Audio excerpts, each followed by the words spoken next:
हरे कृष्ण। प्यारे स्नेहजनों, आप सबको मेरा प्यार भरा राधे राधे। आज फाल्गुन मास का प्रथम गुरुवार है, यानी बृहस्पतिवार है। दिनांक 29 फरवरी 2024 है। आज हम श्रवणपान करेंगे बृहस्पतिवार व्रत कथा। कथा शुरू करने से पहले यदि अपने चैनल को सब्सक्राइब नहीं किया है तो चैनल को सब्सक्राइब कर बेल आइकन को जरूर दबा लीजिएगा, ताकि आगे आने वाली वीडियो के नोटिफिकेशन आप तक टाइम पर पहुंचते रहें। आइए कथा श्रवणपान करते हैं। भारतवर्ष में एक प्रतापी और दानी राजा राज्य करता था। वह नित्य गरीबों और ब्राह्मणों की सहायता करता था। यह बात उसकी रानी को अच्छी नहीं लगती थी। वह न ही गरीबों को दान देती, न ही भगवान का पूजन करती थी और राजा को भी दान देने से मना किया करती थी। एक दिन राजा शिकार खेलने वन को गए हुए थे, तो रानी महल में अकेली थी। उसी समय बृहस्पति देव साधु वेश में राजा के महल में भिक्षा लेने के लिए गए और भिक्षा मांगी। रानी ने भिक्षा देने से इनकार कर दिया और कहा, हे साधु महाराज, मैं तो दान पुण्य से तंग आ गई हूँ। मेरा पति सारा धन लुटाते रहते हैं। मेरी इच्छा है कि हमारा धन नष्ट हो जाए, फिर न रहेगा बांस न बजेगी बांसुरी। साधु ने कहा, देवी, तुम तो बड़े विचित्र हो। धन संतान तो सभी चाहते हैं, पुत्र और लक्ष्मी तो पापी के घर भी होने चाहिए। यदि तुम्हारे पास अधिक धन है तो भूखों को भोजन दो, प्यासों के लिए प्याऊ बनवाओ, मुसाफिरों के लिए धर्मशालाएं खुलवाओ। जो निर्धन अपनी कुंवारी कन्याओं का विवाह नहीं कर सकते, उनका विवाह करा दो। ऐसे और कई काम हैं जिनके करने से तुम्हारा यश लोक परलोक में फैलेगा। परंतु रानी पर उपदेश का कोई प्रभाव न पड़ा। वह बोली, महाराज, आप मुझे कुछ न समझाएं। मैं ऐसा धन नहीं चाहती जो हर जगह बांटती फिरूं। साधु ने उत्तर दिया, यदि तुम्हारी ऐसी इच्छा है तो तथास्तु। तुम ऐसा करना कि बृहस्पतिवार को घर लीपकर पीली मिट्टी से अपना सिर धोकर स्नान करना, भट्टी चढ़ाकर कपड़े धोना। ऐसा करने से आपका सारा धन नष्ट हो जाएगा। इतना कहकर वह साधु महाराज वहाँ से आलोप हो गए। साधु के अनुसार कई बातों को पूरा करते हुए रानी को केवल 3 बृहस्पतिवार ही बीते थे कि उसके समस्त धन संपत्ति नष्ट हो गई। भोजन के लिए राजा का परिवार तरसने लगा। तब एक दिन राजा ने रानी से कहा कि हे रानी, तुम यहीं रहो, मैं दूसरे देश को जाता हूँ, क्योंकि यहाँ पर सभी लोग मुझे जानते हैं, इसलिए मैं कोई छोटा कार्य नहीं कर सकता। ऐसा कहकर राजा परदेश चला गया। वहाँ वह जंगल से लकड़ी काट कर लाता और शहर में बेचता। इस तरह वह अपना जीवन व्यतीत करने लगा। इधर राजा के परदेश जाते ही रानी और दासी दुखी रहने लगे। एक बार जब रानी और दासी को 7 दिन तक बिना भोजन के रहना पड़ा, तो रानी ने अपनी दासी से कहा, हे दासी, पास ही के नगर में मेरी बहन रहती है, वह बड़ी धनवान है। तू उसके पास जा और कुछ ले आ, ताकि थोड़ी बहुत गुजर बसर हो जाए। दासी रानी की बहन के पास गई। उस दिन गुरुवार था और रानी की बहन उस समय बृहस्पतिवार व्रत कथा सुन रही थी। दासी ने रानी की बहन को अपनी रानी का संदेश दिया, लेकिन रानी की बड़ी बहन ने कोई उत्तर नहीं दिया। जब दासी को रानी की बहन से कोई उत्तर नहीं मिला तो वह बहुत दुखी हुई और उसे क्रोध भी आया। दासी ने वापस आकर रानी को सारी बात बता दी। सुनकर रानी ने अपने भाग्य को कोसा। उधर रानी की बहन ने सोचा कि मेरी बहन की दासी आई थी, परंतु मैं उससे नहीं बोली, इससे वह बहुत दुखी हुई होगी। कथा सुनकर और पूजन समाप्त करके वह अपनी बहन के घर आई और कहने लगी, हे बहन, मैं बृहस्पतिवार का व्रत कर रही थी। तुम्हारी दासी मेरे घर आई थी, परंतु जब तक कथा होती है तब तक न तो उठते हैं और न ही बोलते हैं, इसलिए मैं नहीं बोली। कहो, दासी क्यों गई थी? रानी बोली, बहन, तुमसे क्या छिपाऊं? हमारे घर में खाने तक को अनाज नहीं था। ऐसा कहते कहते रानी की आंखें भर आई। उसने दासी समेत पिछले 7 दिनों से भूखे रहने तक की बात अपनी बहन को विस्तार पूर्वक सुना दी। रानी की बहन बोली, देखो बहन, भगवान बृहस्पति देव सबकी मनोकामना को पूर्ण करते हैं। देखो, शायद तुम्हारे घर में अनाज रखा हो। पहले तो रानी को विश्वास नहीं हुआ, पर बहन के आग्रह करने पर उसने अपनी दासी को अंदर भेजा तो उसे सचमुच अनाज से भरा एक घड़ा मिल गया। यह देखकर दासी को बड़ी हैरानी हुई। दासी रानी से कहने लगी, हे रानी, जब हमको भोजन नहीं मिलता तो हम व्रत ही तो करते हैं, इसलिए क्यों न इनसे व्रत और कथा की विधि पूछ ली जाए ताकि हम भी व्रत कर सके। तब रानी ने अपने बहन से बृहस्पतिवार व्रत के बारे में पूछा। उसकी बहन ने बताया, बृहस्पतिवार के व्रत में चने की दाल और मुनक्का से भगवान विष्णु का केले की जड़ में पूजन करें तथा दीपक जलाएं, व्रत कथा सुने और पीला भोजन ही करें। इससे बृहस्पति देव प्रसन्न होते हैं।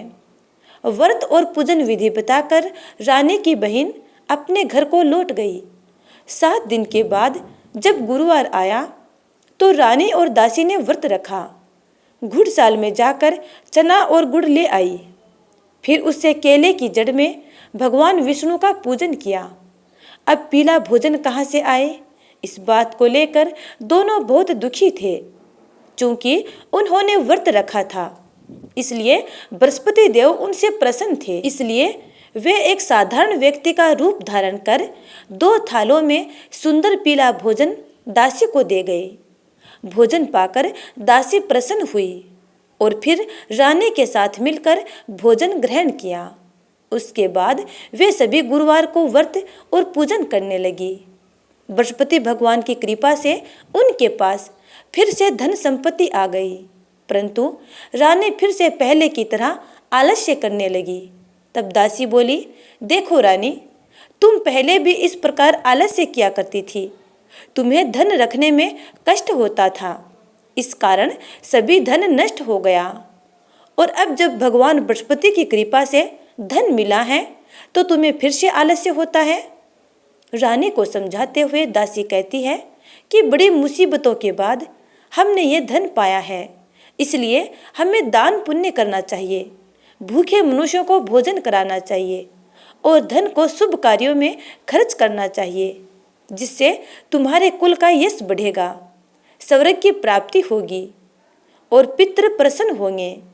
दासी की बात मानकर रानी अपना धन शुभ कार्यों में खर्च करने लगी, जिससे पूरे नगर में उसका यश फैलने लगा। दूसरी ओर एक दिन राजा दुखी होकर जंगल में एक पेड़ के नीचे आसन जमाकर बैठ गया। वह अपनी दशा को याद करके व्याकुल होने लगा। बृहस्पतिवार का दिन था। एकाएक उसने देखा कि एक निर्जन वन में एक साधु प्रकट हुए। वह साधु वेश में स्वयं बृहस्पति देवता थे। लक्कड़हारे के सामने आकर बोले, हे लक्कड़हारे, इस सुनसान जंगल में तू चिंता मगन क्यों बैठा है? लक्कड़हारे ने दोनों हाथ जोड़कर प्रणाम किया और उत्तर दिया, महात्मा जी, आप सब कुछ जानते हैं, मैं क्या कहूँ। यह कहकर वह रोने लगा और साधु को अपनी आत्मकथा सुनाई।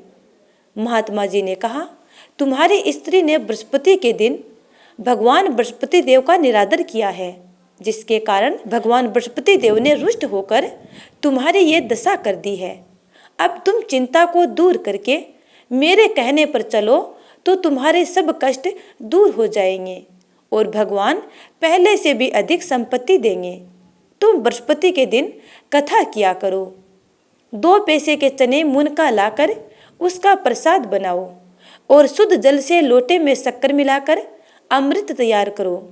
कथा के पश्चात अपने सारे परिवार और सुनने वाले प्रेमियों में अमृत व प्रसाद बांटकर आप भी ग्रहण करो।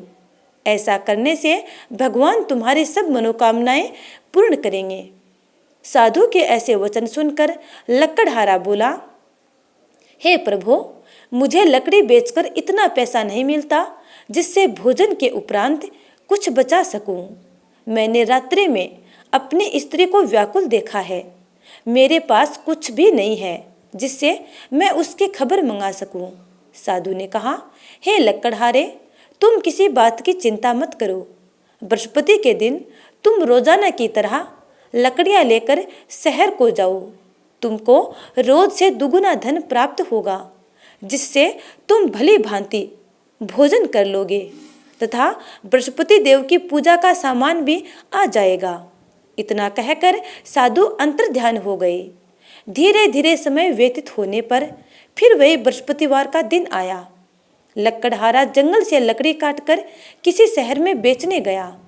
उसे उस दिन और दिन से अधिक पैसा मिला। राजा ने चना गुड़ आदि लाकर गुरुवार का व्रत किया। उस दिन से उसके सभी क्लेश दूर हो गए। परंतु जब दोबारा गुरुवार का दिन आया तो बृहस्पतिवार का व्रत करना वह लकड़हारा भूल गया। इस कारण बृहस्पति देव पुनः उस पर नाराज हो गए। उस दिन उस नगर के राजा ने विशाल यज्ञ का आयोजन किया तथा शहर में यह घोषणा करा दी कि कोई भी मनुष्य अपने घर में भोजन न बनावे, न आग जलावे। समस्त जनता मेरे यहाँ भोजन करने आवे। इस आज्ञा को जो न मानेगा उसे फांसी की सजा दी जाएगी। इस तरह की घोषणा संपूर्ण नगर में करवा दी गई। राजा की आज्ञा अनुसार शहर के सभी लोग भोजन करने गए, लेकिन लकड़हारा कुछ देर से पहुंचा। इसलिए राजा उसको अपने महल में ले गए और वहां ले जाकर भोजन करा रहे थे कि अचानक राजा की रानी की दृष्टि उस खूंटी पर पड़ी जहां पर हमेशा एक सोने का हार लटका रहता था। और लकड़हारे के जाते ही वह सोने का हार गायब हो गया और रानी ने देखा कि हार उस खूंटी से गायब है। तब रानी ने निश्चय किया कि मेरा हार इस मनुष्य ने चुरा लिया है। उसी समय सिपाहियों को बुलाकर उस लकड़हारे को कारागार में डलवा दिया गया। जब लकड़हारा कारागार में पड़ गया और बहुत दुखी होकर विचार करने लगा कि न जाने कौन से पूर्व जन्म के कर्म से मुझे यह दुख प्राप्त हुआ है, और उसी साधु को याद करने लगा जो कि जंगल में मिला था। उसी समय तत्काल बृहस्पति देव साधु के रूप में प्रकट हुए और उसकी दशा को देखकर कहने लगे, अरे मूर्ख, तूने बृहस्पति देव की कथा नहीं करी, इस कारण तुझे दुख प्राप्त हुआ है। अब चिंता मत कर।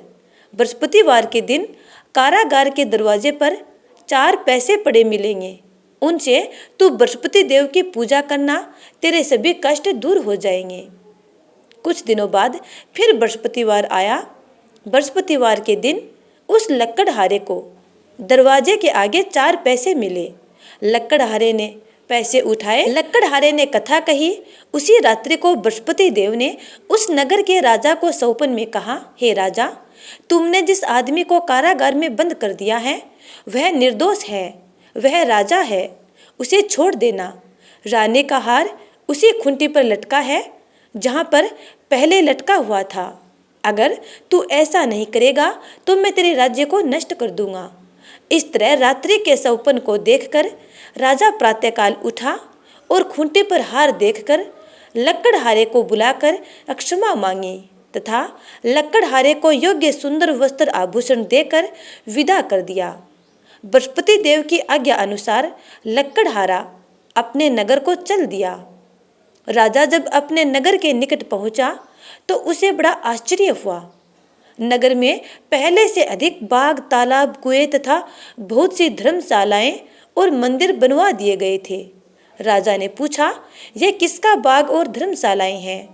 तब नगर के सब लोग कहने लगे, यह सब रानी और बांदी के हैं। तो राजा को आश्चर्य हुआ और गुस्सा भी आया। जब रानी ने यह खबर सुनी कि राजा आ रहे हैं तो उन्होंने बांदी से कहा कि हे दासी, देख, राजा हमको कितनी बुरी हालत में छोड़ गए थे और अब हम पुनः धनवान हो गए हैं। हमारी ऐसी धनवान अवस्था को देखकर राजा पुनः वापस न लौट जाए, इसलिए तू दरवाजे पर खड़ी हो जा। रानी की आज्ञा अनुसार दासी दरवाजे पर खड़ी हो गई। राजा आए तो दासी राजा को महल के अंदर ले गई। तब राजा ने क्रोध करके अपनी रानी से पूछा कि यह धन तुम्हें कैसे प्राप्त हुआ है? तब उन्होंने कहा, हमें यह सब धन बृहस्पति देव के इस व्रत के प्रभाव से प्राप्त हुआ है। राजा ने निश्चय किया कि 7 रोज तो हर कोई बृहस्पति देव का पूजन करते हैं, परंतु मैं प्रतिदिन दिन में 3 बार कहानी तथा रोज व्रत किया करूँगा। अब हर समय राजा के दुपट्टे में चने की दाल बंधी रहती थी तथा दिन में 3 बार कहानी कहता। एक रोज राजा ने विचार किया कि चलो अपनी बहन के यहाँ हो आऊं। इस तरह निश्चय कर राजा घोड़े पर सवार होकर अपनी बहन के यहाँ जाने के लिए तैयार हो गया। मार्ग में उसने देखा कि कुछ आदमी एक मुर्दे को लिए जा रहे हैं। उन्हें रोककर राजा कहने लगा, अरे भाइयों, मेरी बृहस्पति देव की कथा सुन लो। वे बोले, लो, हमारा तो आदमी मर गया है, इसको अपनी कथा की पड़ी है। परंतु कुछ आदमी बोले, अच्छा कहो, हम तुम्हारी कथा अवश्य सुनेंगे। राजा ने दाल निकाली और जब कथा आदि हुई कि मुर्दा हिलने लग गया और जब कथा समाप्त हो गई तो राम राम करके मनुष्य उठकर खड़ा हो गया। आगे मार्ग में उसे एक किसान खेत में हल चलाता मिला। राजा ने उसे देख और उससे बोले, अरे भैया, तुम मेरी बृहस्पतिवार की कथा सुन लो। किसान बोला, जब तक मैं तेरी कथा सुनूंगा तब तक 4 हरैया जोत लूंगा। जा अपनी कथा किसी और को सुनाना। इस तरह राजा आगे चलने लगा। राजा के हटते ही बैल पछाड़ खाकर गिर गए तथा किसान के पेट में बड़ी जोर से दर्द होने लगा। उस समय उसकी माँ रोटी लेकर आई। उसने जब ये देखा तो अपने पुत्र से सब हाल पूछा और बेटे ने सारा हाल कह सुनाया। तो बुढ़िया दौड़ी दौड़ी उस घुड़सवार के पास गई और उससे बोली कि मैं तेरी कथा सुनूंगी, तू अपनी कथा मेरे खेत पर चलकर ही कहना। राजा ने बुढ़िया के खेत पर जाकर कथा कही, जिसके सुनते ही वह बैल उठकर खड़े हुए तथा किसान के पेट में जो जोर से दर्द हो रहा था वह बंद हो गया। इसके बाद राजा अपनी बहन के घर पहुंचा। बहन ने भाई की खूब मेहमानी की। दूसरे रोज प्रातःकाल राजा जगा तो वह देखने लगा कि सब लोग भोजन कर रहे हैं। राजा ने अपनी बहन से कहा, ऐसा कोई मनुष्य है जिसने भोजन नहीं किया हो? मेरी बृहस्पतिवार की कथा सुन ले। बहन बोली, हे भैया, यह देश ऐसा ही है कि पहले यहाँ लोग भोजन करते हैं, बाद में अन्य काम करते हैं। अगर कोई पड़ोस में हो तो देख आऊं। वह ऐसा कहकर देखने चली गई, परंतु उसे कोई ऐसा व्यक्ति नहीं मिला जिसने भोजन न किया हो। अतः वह एक कुम्हार के घर गई जिसका लड़का बीमार था। उसे मालूम हुआ कि उनके यहाँ 3 रोज से किसी ने भोजन नहीं किया है। रानी ने अपने भाई की कथा सुनने के लिए कुम्हार से कहा तो वह तैयार हो गया। राजा ने जाकर बृहस्पतिवार की कथा कही, जिसको सुनकर उसका लड़का ठीक हो गया।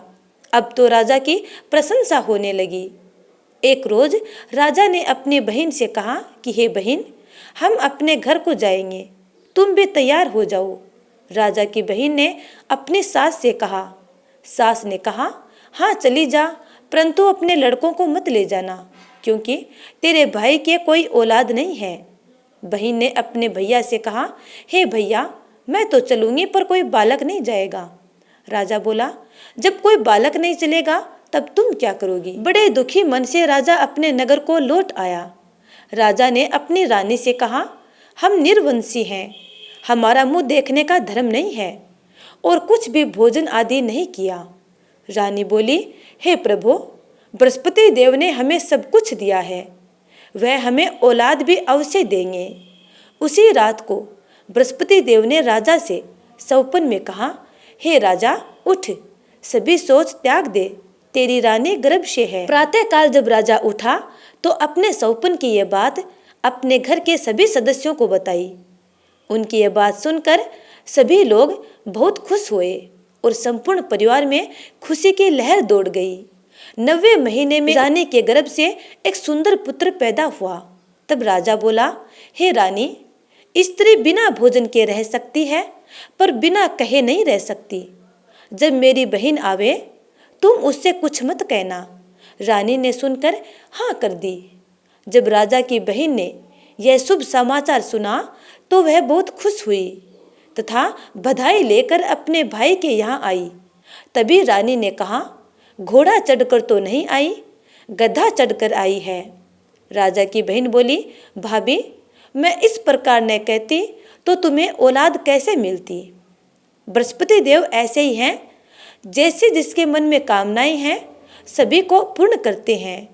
जो सद्भावना पूर्वक बृहस्पतिवार का व्रत करता है एवं कथा सुनता है अथवा औरों को सुनाता है, उसकी बृहस्पति देव संपूर्ण कामनाएं पूर्ण करते हैं। भगवान बृहस्पति देव उसकी सदैव रक्षा करते हैं। संसार में जो मनुष्य सद्भावना से भगवान जी का पूजन व्रत सच्चे हृदय से करते हैं तो उनकी सभी मंगल कामनाएं पूर्ण करते हैं। तो प्रेम से बोलिए, बृहस्पति देव की जय, बोलिए भगवान विष्णु की जय। अब सुनते हैं श्री हरि विष्णु चालीसा। विष्णु सुनिए विनय सेवक की चितलाए, कीरत कुछ वर्णन करूं दीजिए ज्ञान बताए। नमो विष्णु भगवान खरारी, कष्ट नसावन अखिल बिहारी। प्रबल जगत में शक्ति तुम्हारी, त्रिभुवन फैल रही उजियारी। सुंदर रूप मनोहर सूरत, सरल स्वभाव मोहनी मूरत। तन पर पीताम्बर अति सोहत, बेजंती माला मन मोहत। शंख चक्र कर गदा बिराजे, देखत देते असुर दल भाजे। सत्य धर्म मद लोभ न गाजे, काम क्रोध मद लोभ न छाजे। संत भक्त सज्जन मन रंजन, दनुज असुर दुष्टन दल गंजन। सुख उपजाए कष्ट सब भंजन, दोष मिटाए करत जन सज्जन। पाप काट भव सिंधु उतारन, कष्ट नाश कर भक्त उबारन। करत अनेक रूप प्रभु धारण, केवल आप भक्ति के कारण। धरणी धेनु बन तुम ही पुकारा, तब तुम रूप राम का धारा। भार उतार असुर दल मारा, रावण आदि को संघारा। आप वराह रूप बनाया, हरण्याक्ष को मार गिराया। धर्म मत से तन सिंधु बनाया, 14 रत्नन को निकलाया। अमिलक असुरन द्वंद्व मचाया, रूप मोहिनी आप दिखाया। देवन को अमृत पान कराया, असुरन को छवि से बहलाया। कुर्म रूप धर सिंधु में झाया, मंदराचल गिरि तुरत उठाया।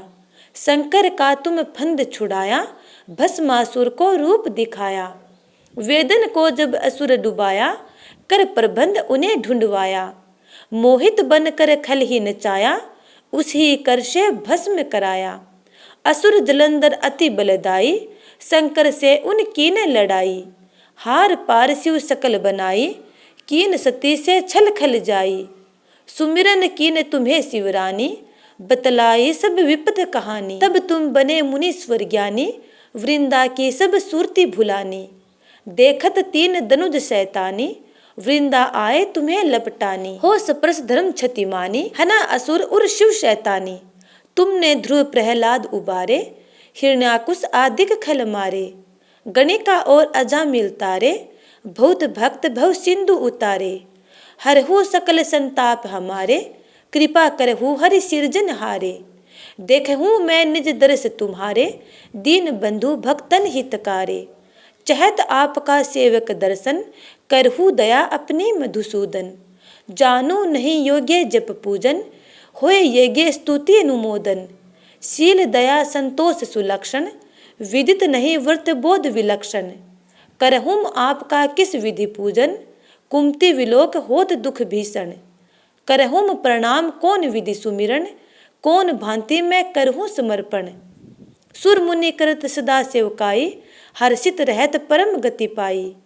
दीन दुखिन पर सदा सहाई, निज जन जान लेव अपनाई।